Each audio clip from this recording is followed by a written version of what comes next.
And tell us what happened in Frank's hearing that really alerted you that Big Meech had a hand in this. What happened?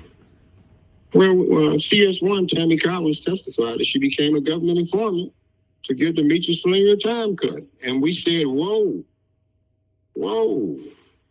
you serious? So then she further testified that he was aware of the deal.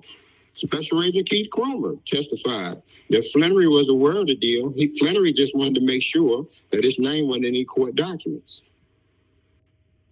So he that's some typical rat shit. I'm a rat and tell you everything you need to know. Just don't put me on blast.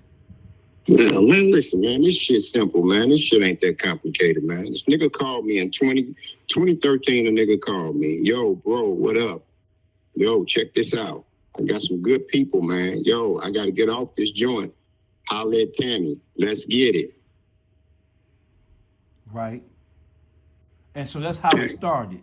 So that's how it started, my nigga. When you were, I talked to Blue earlier, and Blue said that when you came back in the day, when you came down, he gave you access to the Bentley, I believe it was. He said that when you were moving around, that you were moving around in part with Tammy in the attempt to kind of like sell the story. What was your relationship with Tammy as it relates to the BMF story and the life rights of Meech? What y'all was trying to do with that? He introduced me to Tammy around 2009. My job was to procure a movie script. And so that's what we were working on. I told her that she needed to get his life rights and that I would get us a deal, which me and Louis Burrell did. Louis Burrell is an Oakland nigga who was MC Hammer's big brother. Got you. My nigga, we go way back. I fucked around with him on the music tip years and years ago. Good nigga, got Hollywood in a headlock. And so me and Tammy have been taking meetings in L.A. for years, starting back in 2009.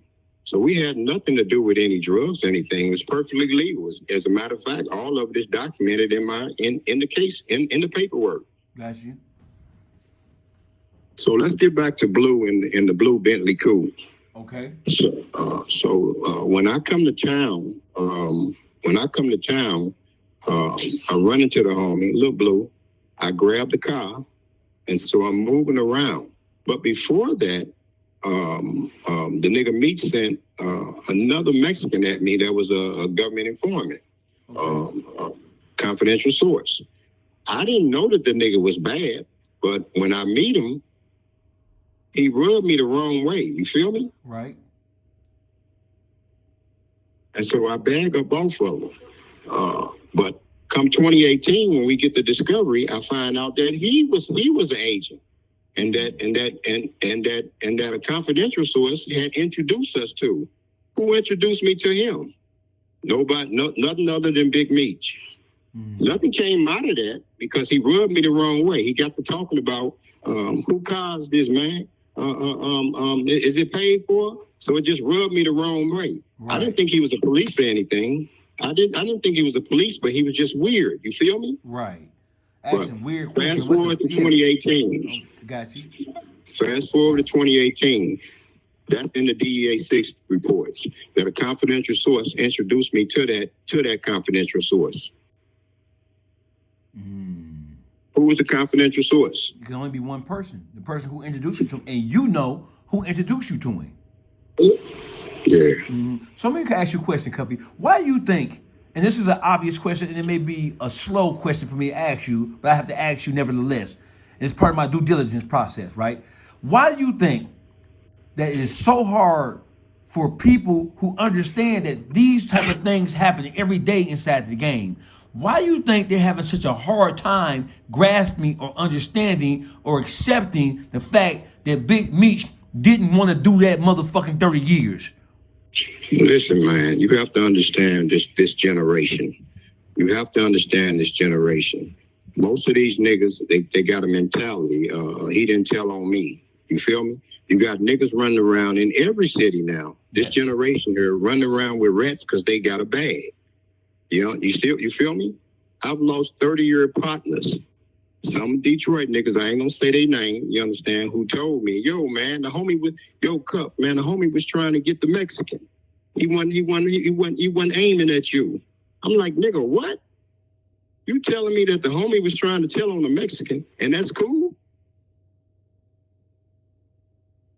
So you're dealing with a different generation, homie. Yeah, I get you. So let's stay on this Mexican angle for a second, because one of the hot topics right now, and this is something that you may be able to chime in on or elaborate on. One of the hot topics that's going on now in the whole YouTube space and YouTube streets is that specifically the Southern California Mexicans, for example, who are connected to the cartels across that border, that they don't have no problem operating as the long hand for the DEA and FBI and other government agencies, and they don't have the same hangups when it comes to telling on black people.